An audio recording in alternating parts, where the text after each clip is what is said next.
Drive the future of automotive with Impel AI. One unified AI operating system for auto retail. Today's automotive customers expect concierge-level experiences and effortless journeys. That's where Impel AI is designed specifically for automotive.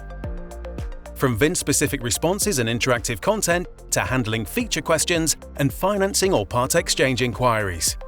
Impel's AI agents deliver personalized conversations, long-term follow-up and scheduling that convert shoppers into buyers. And with exceptionally human AI that delights and converts. Appointment scheduling and deep retail integrations, every conversation is accurate, precise, helpful, purposeful, and built to drive successful dealer outcomes. And that means next-level performance. A 26% lift in showroom appointments, and a 27% increase in sales conversions. Maximize efficiency and productivity with automotive AI, so your team can deliver greater results.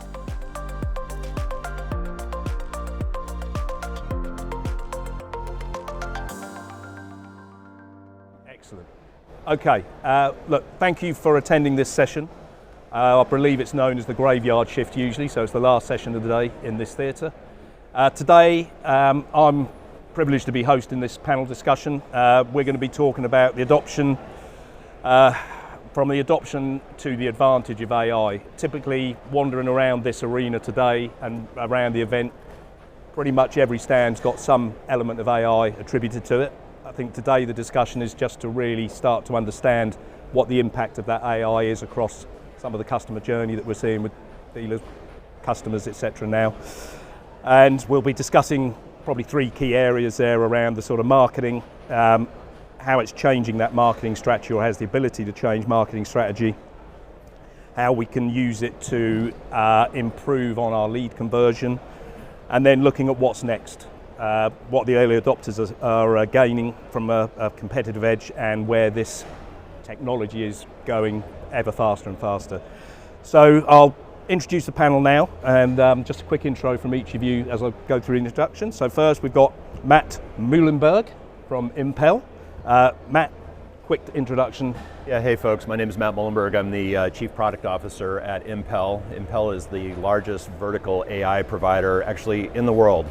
There's one other in the legal sphere called Harvey that is of a similar size to us. We've been working on AI for over 10 years now, so super exciting to see how it's matured and become part of what we do in this industry on a regular basis. My background is with CDK Global, a company that many of you may know, now called Keyloop here in the local market, and I spent a lot of time on voice AI with a company called MarchX. Great, thanks Matt. So we've got a dealer view on this. We've got Michael Bell, CEO of Available Car. So Michael. Hi guys, thanks ever so much for joining us today. I'm Michael Bell, CEO of Available Car. I've been in the automotive industry since 16 and part of a family group that's been in the industry since the 50s. I've been running Available Car since 2018 and really kind of trying to embrace and drive productivity and ultimately great customer experience moving forward.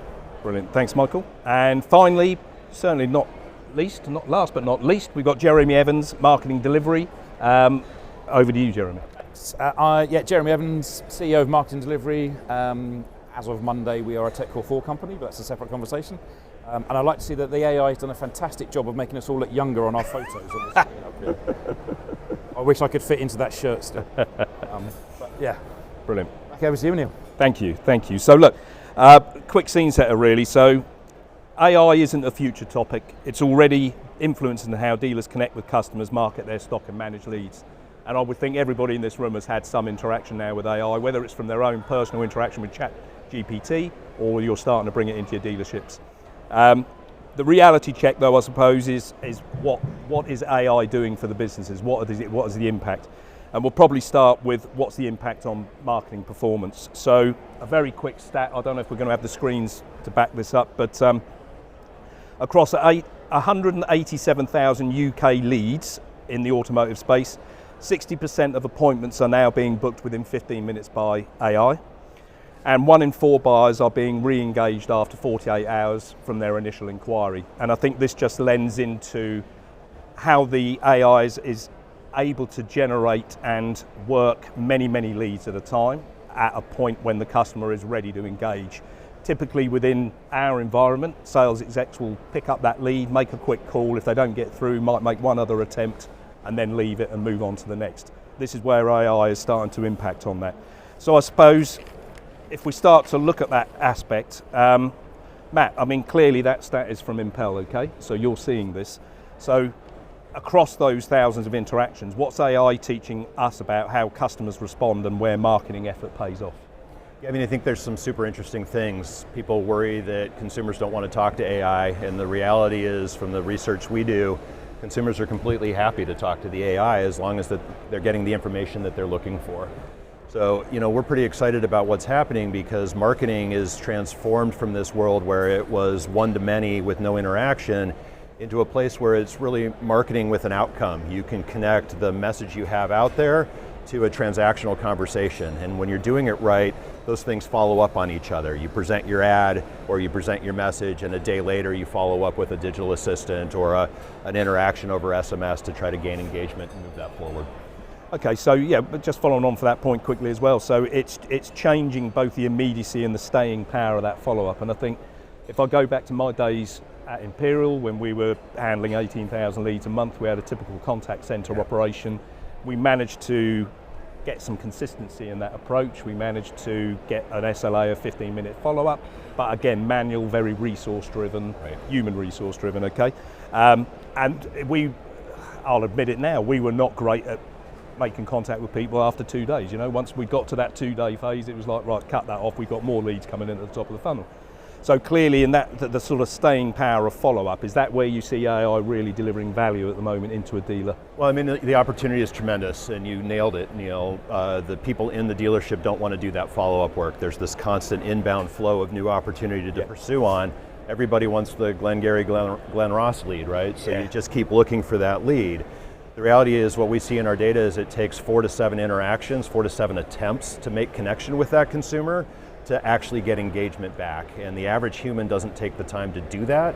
They move on to the next thing. So the real value in a store when you're operating business development centers like that is cost savings. The humans don't want to do it. There's tremendous churn in those departments anyway.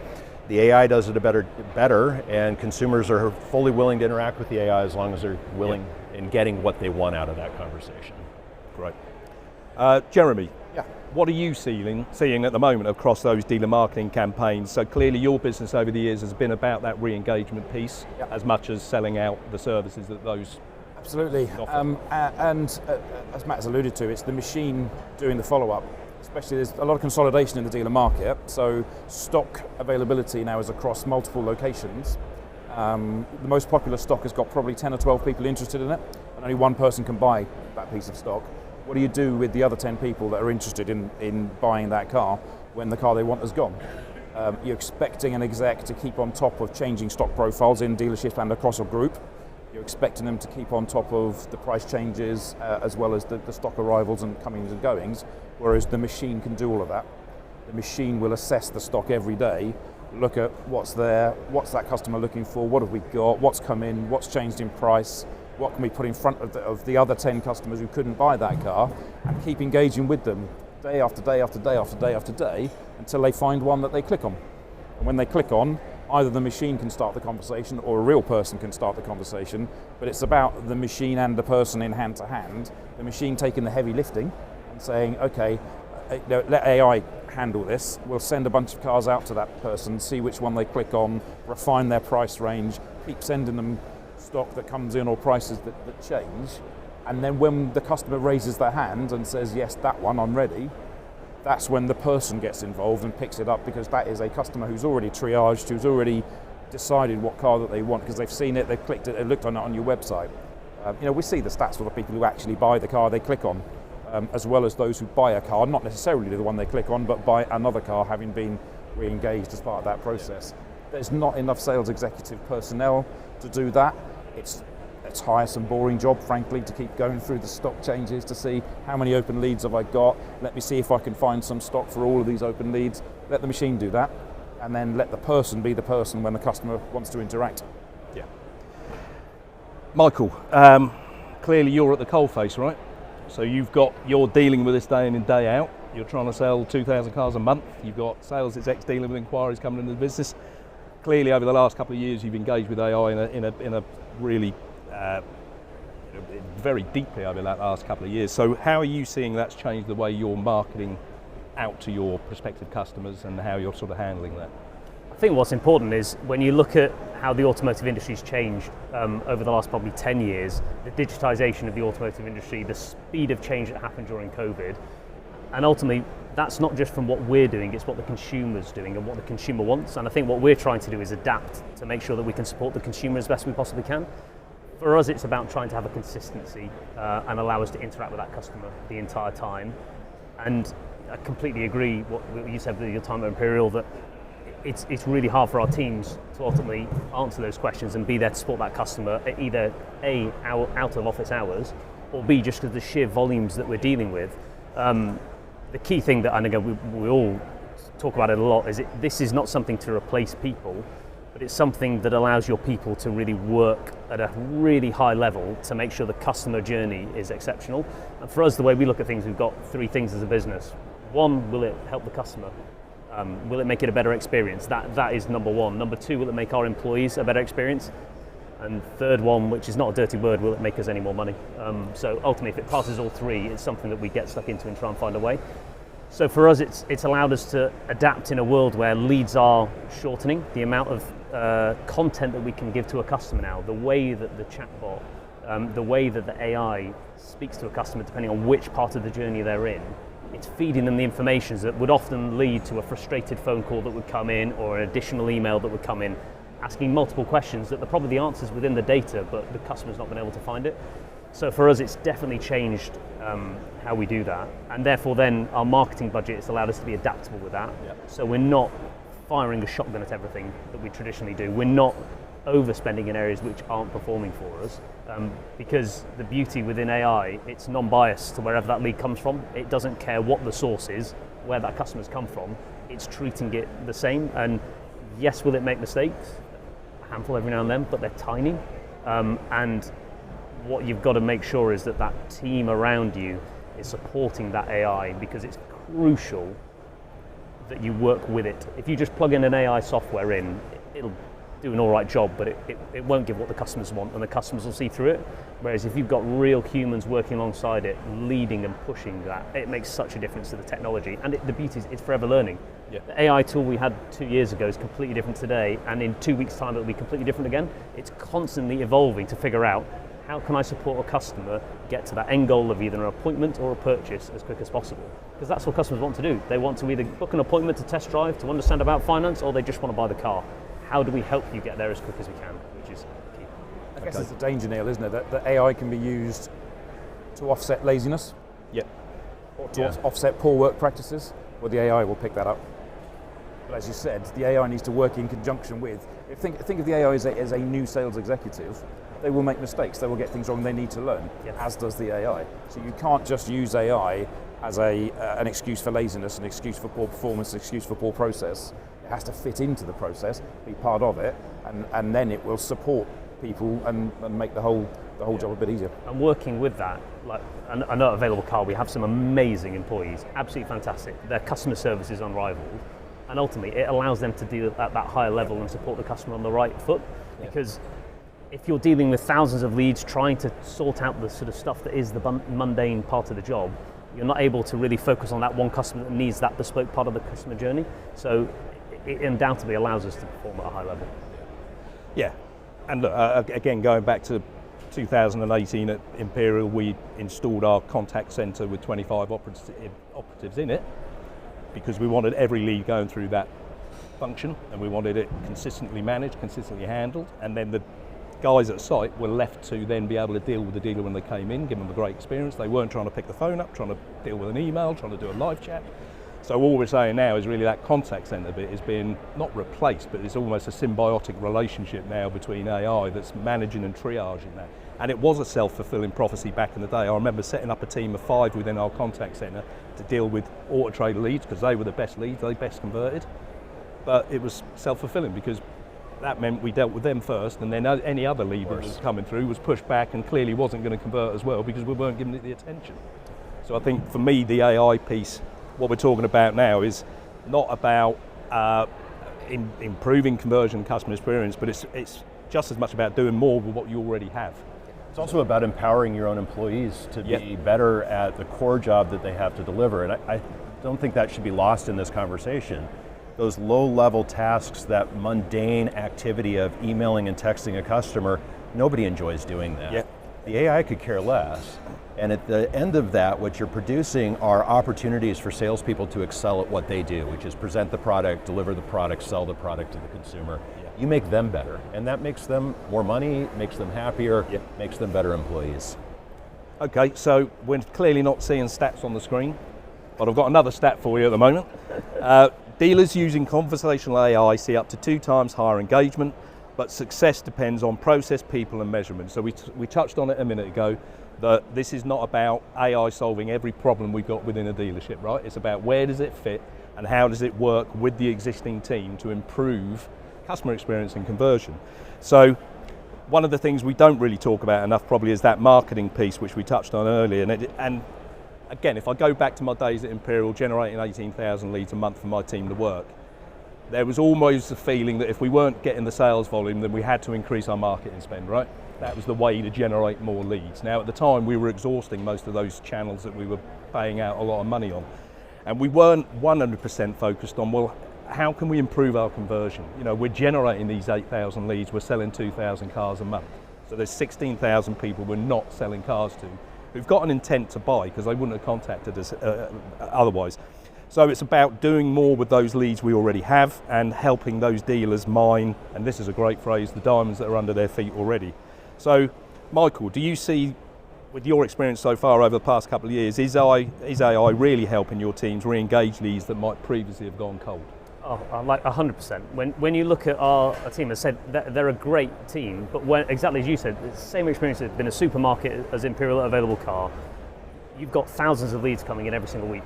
And so, you know, and in a main dealer world, it's the scale to people is almost the same, that you've just got this constant rotation that it's very hard to maintain that consistent communication, mixed in with a customer might want to chat at a different time. Also, the method that you've chosen, we often talked about it about 5 years ago. We kept talking about, customers emailed in. No customer emails in to Available Car, they click on a form on the website. So it's not an email, they've not told you how they want to be communicated with. And the ability for the software to understand the subtleties of when to speak to a customer, how to speak to a customer. 60% of our emails, so to speak, turn into text message. And we'd have never done that previously. We're probably 5% of our customers we deal with from text message. I look at out of hours, the amount of business that happens out of hours is unbelievable. The amount of times we have people asking for Alice, why is Alice working at 2 o'clock in the morning? Which is very good. But you know, that ability to keep a consistent performance as a dealership, because consumers want to interact when they have the time to interact, and if it's so be if that's the time they've got ready to interact, it makes sense. And for us, that, you know, we have a kind of rule of 3 touch points with a customer that we want to keep engaged, but ultimately, if you do those 3 touch points really quickly and get them out of the way, well, you've moved on to your next lead by now and you've got rid of that one. Whereas by letting the AI software nurture it as a sales team or a contact center, you're dealing with it when it's hot. So then it's passing it to you, or it's booked you the appointments at the right time, so we can really support that customer and be effective with you, rather than trying to generally triage you. So for us, it's undoubtedly helped performance and deliver a much better customer experience. Yeah, and look, I do some work with, weirdly, the largest used car retailer in the Baltic states that are heavily invested in AI. And what they've seen is that AI has allowed them to reduce their marketing spend by about 30%. So they're generating 800 leads every week instead of 1,200 now. But they're selling the same amount of cars because they're getting those customers further down the funnel. They're taking more time to communicate using AI, revisiting that customer. So is that having an impact on your marketing ROI as well? Yeah, 100%. For us, we're able to, you know, every single one of us in this room, our bottom line costs, doesn't matter where you are in the industry, are getting absolutely hammered right now, and unfortunately are probably going to get hammered again in a few weeks' time. So ultimately, how do you make it sustainable and make that bottom line work for you and create that return on investment that's coming in for where you're marketing, and choose the partners that are going to maximize your performance? For us, we've definitely shrunk in leads. But again, it's down to the fact that we nurture the customers through the journey now far better. Yeah. You know, we're answering the questions during the journey, and because historically 15, 20 minutes to get back to a customer was great sort of 5 years ago, and now it's a minute. Yeah. You want to give that consumer the answer because they've asked you a question there and then, they want an answer now. They don't want to wait 20 minutes for you to spool back with an answer. Yeah. So that speed of return and that responsiveness to a customer undoubtedly helps you maintain them within your journey. And as long as you then nurture that and give them a great customer experience, and crucially you've got the product they want, you're onto the road to success. Jeremy, so from your perspective, how can marketing automation help dealers maximise the data that we've already sort of spoken about? I mean, you talk about the diamonds. The data is the diamond mine. So you've all got people who bought cars from you 2 years ago, 3 years ago, 4 years ago. You've all got people who applied with you but didn't buy a car with you 2 years ago, 3 years ago, 4 years ago. So you don't need to market to those people. You need to contact them. You've got all their details already. The machine can churn through those constantly. You don't have to do a prospecting like where you buy pizzas in for all the sales execs and get a big long list on a spreadsheet and expect them to go through it one by one and hope for the best. The machine will churn through all of that for you constantly, day in, day out, and then we'll present back to the people, the customers who are interested and want to do it.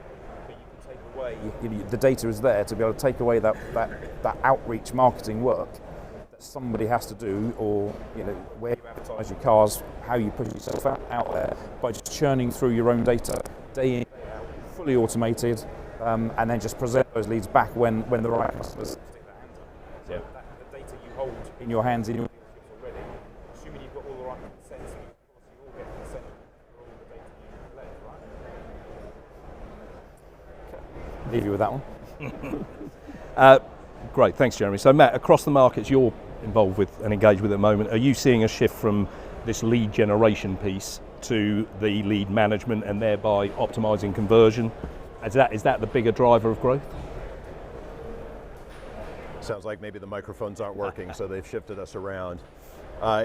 Yeah, I mean, it depends on the dealership, it depends on the market, but the reality is the opportunity to take these leads and carry them further has a huge impact. And what we see in stores is the ability to think about the way our staff used to cherry pick things. And I'll give you examples of that. Event leads. Your manufacturers go out and they generate leads at a sporting event. No salesperson in a dealership has ever wanted to deal with an event lead before because they close about 0.5% of the time. But the reality is those consumers have declared some interest in your product. They've often declared that they are anywhere from 6 months to 3 years out from buying their next car. And if you can harness that data, like Jeremy was saying, you have an opportunity to take that event lead, somebody nobody ever wanted to talk to, and let the AI talk to them and continue to nurture them. So the mix changes because leads that you ignored before that actually had value in them become valuable leads today because the AI takes over. Yeah. So look, we've talked about where the value lies. And we've also touched on the fact that AI is never going to be plug and play. So to get the best results, dealers are going to have to put in new ways of working. So let's touch on that before we go forward a bit more. So Michael, what has it meant for your teams internally? Did you have to adjust roles or create new routines around monitoring or fine-tuning the AI? Yeah, so I think what's one thing that we're really lucky with is we've got a super engaged team. I think like any piece of technology you put into a company, it's all about getting it engaged with your people and your staff and making sure they buy into it, because it can be the best solution in the world, but if no one likes it, then ultimately it will fail. We're lucky that we engage people at a very early a very early time within the journey. And those specialists, though they dovetail within the roles that they have today, we've got people that are monitoring the AI and are making sure that that AI is answering the questions. And I say the guardrails and the question sets that go around what we want answering, not only what we want it to answer, but what we don't want it to answer, which is kind of key critical, because everyone talks about with AI, oh, this is what we really, make sure you say this, but they don't say that. And it's amazing how quickly that can get you in trouble. But from molding that, we've got a team that are invested and are specifically tasked with managing the AI. We've got another team that's specifically tasked with how do we integrate it better within our solutions that we've got today. Because ultimately the data silos that we all have and we're trying to solve, the more data you can unlock into it, the better that the platform can perform. So for us, it's been very much about bringing people on the journey, and therefore by that buy-in and that performance upgrade that we've seen as a business, it's allowed people to go with it. to where I'm not having to sit and handhold it at all. I've got a team that thrive and lead, and they're constantly challenging, going, can we have this next? Can we have this next? And those ideas, we're feeding back straight away to try and understand, right, where can we push the technology future? Yep. Jeremy, so clearly even before AI, automated communication, that's been your bag for the last, I'm not going to say 20 years. Many years. But where do you think, the setup, training, data input, clearly you've been involved with that. I mean, that's still key today, right? Yeah, I mean, I've been speaking at AM Live for more years than I care to remember, and it's usually about data quality and data capture and get your data right. So guess what? We're now in an AI age, and I'm still here talking about data capture, data quality, get your data right. Because I guess people are quick to pick up on mistakes AI makes and criticize AI as going, AI got it wrong. If a person got it wrong, would you be quite as harsh on that person, or would you go and look at how come they got it wrong? They got it wrong because maybe they didn't know as much as they should have done, or maybe the data around that customer or that vehicle wasn't right. Maybe they couldn't contact that customer because the data wasn't right. So the AI is as good as a good person as long as you give it the tools to do the job. And that starts at the data in the dealership. We know the silos that Michael spoke about. The number of systems we take data from in a dealership is scary, but if you can bring all that together and aggregate it so that whether it's your people or your machine have got the best sources of data and the best access to that data to do their job, then they will work really well. I guess I sound like a stuck record because it's many years on the trot. I'm up here talking about dealer data and dealer data quality, but whether it's a real person, whether it's a marketing automation platform, or whether it's AI, it all still relies on that bedrock of data being correct. And I think you're right. Again, I'll keep saying, looking back, we wouldn't let a sales exec talk to a potential customer for 4 weeks because we'd want to train them properly. We'd want them to engage with that person properly. Were they side by side with somebody within the dealership? But we expect, the expectation of AI is drop it in and it's going to do the job. Yeah, you unleash the AI, and if it makes a mistake, it's a disaster. Yeah. Well, you wouldn't unleash a one-day sales exec, would you, without any training? So, yeah. Matt, just on that point, really, when you look at the best performing dealers, clearly Available Car being one of them, what are they doing behind the scenes to keep that AI learning and improving? Yeah, I mean, Michael's a great case study of that, and just talked a little bit about what he's doing in his store.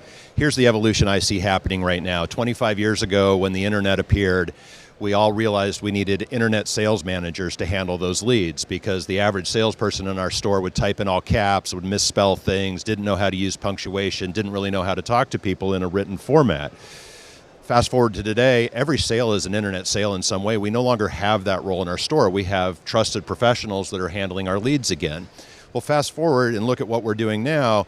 AI is on the scene. Dealers that just drop it in and think it's going to work have a real issue with what happens, because it doesn't just work. You have to treat it like a staff member. You have to train it. You have to interact with it. But perhaps more importantly, we are at a point in time again where we need a dedicated staff. An AI guardian or an AI quarterback, we'd say in the US, that plays the role of that human coordinator, that human on the loop. The AI works in the background. It's constantly working. You have ambient AIs that are watching the data and looking for new opportunities to generate leads. You've got agentic AI that are doing specific tasks to deliver on actions. You have conversational AI that's engaging out with the consumer. All of that activity creates moments in time where the feet on the ground, the expert in the store, the knowledgeable individual, the human, needs to engage in that conversation to keep it moving and to keep the AI learning in that journey. So the very best dealerships have identified the opportunity to put in front of a console a dedicated AI guardian that is watching that human on the loop activity and doing the triage to get that expertise engaged where it's needed to be engaged. Great. So let's move on finally now to the next advantage. Where are we going from adopting AI to leadership? How is AI going to start delivering more and more? Another stat on screen, clearly not. AI urgency is rising. 2/3 of franchise dealers say adopting AI now is critical to outpace the competition. The source of that is from some dealer research that Motorway did this year. So look, as adoption grows, the conversation is shifting from tools to transformation. How do dealers stay ahead as AI becomes the new norm? And I think for me, probably when we look at some of the aggregator platforms now and the ability to use AI to write your content, that's leveling up. Back in our day, and probably with you as well at Available Car, we spent a lot of time with content writers writing good adverts. Now that advantage is gone, okay? AI has leveled that platform, so you can be a small dealer, You say to the platform, write me the best advert you can, it writes the best advert. So where are we now going moving forward? What's going to become the new norm? So Matt, I suppose we've got emerging use cases that we've spoken about today, but what are you seeing moving forward that will redefine that effectiveness over the next year? Yeah, I mean, we're in very early stages of all of this, and the focus the dealerships have right now is on conversational AI and how do I interact with my consumers and keep that lead process going forward. But the reality is the impact on the dealership is going to be broad and vast, and it's going to touch every department in the store. It's going to touch the back office. It's going to touch vendor interactions. It's going to touch partner interactions.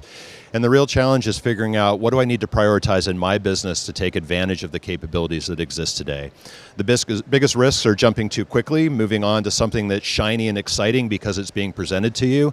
Digital voice assistants are a great example of that. Everybody's wanting a digital voice assistant right now, but the reality is those tools can only handle 10 to 15% of the inquiries that are coming in through that channel, and no one picks up a phone with a desire to talk to a computer. So you got to be thoughtful about what your consumer experience is that you're trying to deliver.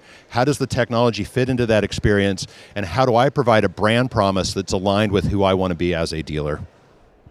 Right, thank you. Jeremy, how is AI shaping that customer journey from first click to conversion, and what should marketeers really prioritize now in their businesses?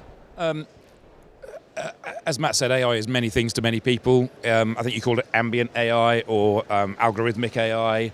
And for dealers, you don't have to jump straight to the top of the tree when it comes to AI. Get your basics right, get your algorithms in place to mine your data so that when you do outreach to customers and maybe a conversational or agentic AI can take over, you've actually done the hard work of making sure you've gone out to the right people with the right message at the right time. And that's in dealers' control now. You know, dealers have got that in control. There are many people out there today who can do that with you. It all, again, stuck record comes back to your data, but it comes back to plugging all that in, whether that's data coming in, new inquiries through your website or through any other channels that you've got, whether that's your existing customers, through your lead management systems or through your dealer management systems. That all needs to feed into somewhere so that there are touch points mapped out so that you know every customer will get a basic level of communication regardless of what interaction their sales execs has with it. Because the best sales execs are brilliant and will give every customer a really great experience. The worst ones aren't and won't. But if you can make sure that all of your customers get a base level that you're happy with, because you've got your data, you've got your algorithms, you've got your partners in place to help you deliver that, that then means that you're in a great place that when you do want to plug in conversational or agentic AI, you're not going to get people coming back to you and saying, why have I had this message? You know, why have you contacted me about this? Well, you don't need a conversational AI agent to answer that question. You need to be looking at your database team and understanding how come that customer was at that touch point on that journey. So from where we sit, and we kind of hand off to the likes of Impel when it comes to that conversational agentic piece, for us it's all about the kind of ambient or algorithmic, make the best use of your data so that those outbound touch points are relevant, because people will only engage if it's relevant. If it's not relevant, they'll either ignore you, and there's nothing worse than apathy, or they'll complain, which isn't great either. So yeah, it's from where we sit, it's get the data, get the algorithms right, get that outreach program right, and then hand off to the kind of conversational agent. Yeah, and clearly it's about responding with relevant answers to those customers' questions, right? Just recently I did a mystery shop on a dealer through an aggregator platform. I requested a part exchange valuation. The first email I got was a blank email with an IDD attached to it. I haven't inquired about finance. I never got enough follow-up email to it. And that's not AI, that's just a dealer not understanding that communication process and trying to cover their backside on the finance piece immediately, when I'm now thinking, I haven't even said I'm interested in buying a car at the moment. So, Michael, without giving away too many trade secrets and obviously the crown jewels and giving anybody a competitive advantage, what's next for AI available car, and where do you see it driving the most value long term?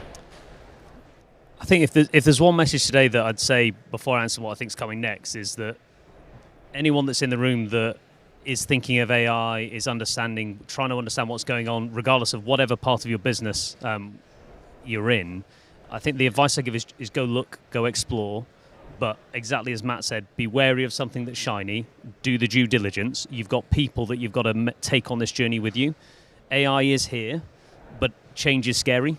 and you've got to make sure that you plug that in within what you're doing, because we can too quickly get het up and push down a line of buzzwords, but AI isn't a buzzword. It's functionally working and effective today, and it's something we believe in at Available Car.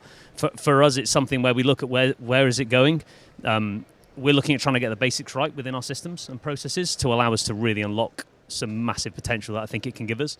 That's not easy and it's not quick, and I think it's really important that you do that due diligence, but it doesn't stop you from getting on the journey. I think for us, we look at it again in the three main core terms, and we're looking at it from a consumer focus. How can we make our website more interactive? Purchasing a car, reserving a car, finding out information about a car should be an exciting opportunity rather than a blank website that just takes you on a journey. All buy online journeys are too clinical for the actual experience that you're getting versus an in-store experience. So how do we add the color into a digital journey? So I think that's something we're working quite hard in the background to try and work. And then I think from a process point of view, how can we remove the jobs that people don't want to do? So how can we remove that layer of kind of mundaneness, boringness within the business that is very hard to recruit for, but allowing us to recruit great talent, retain great talent, and grow the business. And I think there's some fantastic stuff that's going on out there within the technology that can allow us to streamline the process and ultimately deliver a better customer experience at the end of it. And hopefully that number 3 one, which isn't a dirty word, try and make some profit out the other side. Yeah, yeah, definitely. So look, guys, thanks very much. We're coming to the end now, but I'll just go through the panel and just ask for one quick takeaway from each of you. Based on what's the smartest thing a dealer can do in the next 6 months to use AI to deliver a marketing advantage. So, Jeremy? You know what I'm going to say? Is get your data right. Clean. Get your data right so that the AI can work for you, because it won't work with rubbish data. Whether it's a person or whether it's an AI agent, it needs data to feed from and to go out with. So yeah, get your data right and get some algorithms in. Crap in, crap out. Right. Without a shameless plug for Impel, as considering I'm here with Impel right now, but it is ultimately is go speak to trusted partners. In each section within your business, there is a trusted partner that can support you on that route. For us, Impel have been fantastic, and we've loved working with them. And it's a partnership, and there's a lot of stuff that they've helped us with, as much as we've tried to steer them with stuff that can help us. So I think it's go and choose the partners, but get the basics right first, without a doubt. Brilliant. And Matt, finally? Yeah, I mean, I'll add to that. I think the opportunity here is to pick something and focus on that and do it really well. What I see dealers doing wrong, which is the opposite of the question you asked, is trying to do too much all at once and not investing in each individual piece of it in the right way. We started this journey 4 years ago on the conversational AI side. The transformation, you said it, in the last 4 years has been remarkable. The initial implementations of AI were very generic. They were not tailored to your business. They didn't talk about why buy at your store, why buy your brand, why buy now. And the transformation that I've seen happen in just the last 6 months is a steep lean in by our customers into personalizing that AI to who they are, who their location is, what they're about. And that's just the start, because then you also need to think about, well, who is my dealer group and what is our brand promise, and how do we want to talk from that perspective? And you need to go one layer above that, which is, well, what brands do I represent, and what am I allowed to say, and how can I talk about their product in this conversation? So this journey isn't about throwing spaghetti at the wall and seeing what sticks. This journey is about being very deliberate about picking the opportunity that you have, which might be sales, it might be service, it might be back office warranty work, but whatever's right for your store, focus on that piece first, do it exceptionally well, and then pick up the next piece and move on from there. Brilliant. Look, thank you very much, guys. And look, just to close, AI isn't about doing more, it's about doing it better, faster, smarter, and with more consistency. So with that in mind, happy to take any questions if you want to direct them to the panel. Anybody? Scanning the room. Who's going to be first? Come on. We got a microphone up here if anybody wants to use it. Don't be shy. There's a microphone in the back as well. Come on, someone's got over. Oh, there we go. Well done. Mike's coming over now. Hi, great panel session. Can you hear me okay? Yes. Good. Yeah, thank you for that. I think it's really, really interesting to see that. Question for Michael. So, what was your biggest learning when you first started working with AI at Available Car? I think for us, is that on? So I think for us, when we first went into it, was very much about trying to find the right partner, one that we felt could deliver the right customer service for our customers, and putting in the boundaries was a key piece of that, because when we first started playing with the likes of ChatGPT, which is so open-ended, it's a lot of fun, but can kind of lead you down an interesting route quite quickly. So for us, trying to really put in the protective boundaries, because we're really precious about our brand, we're precious about our customers and making sure they're really looked after. So it was very much about trying to get the basics right within the system, testing it very that was something that we vigorously did.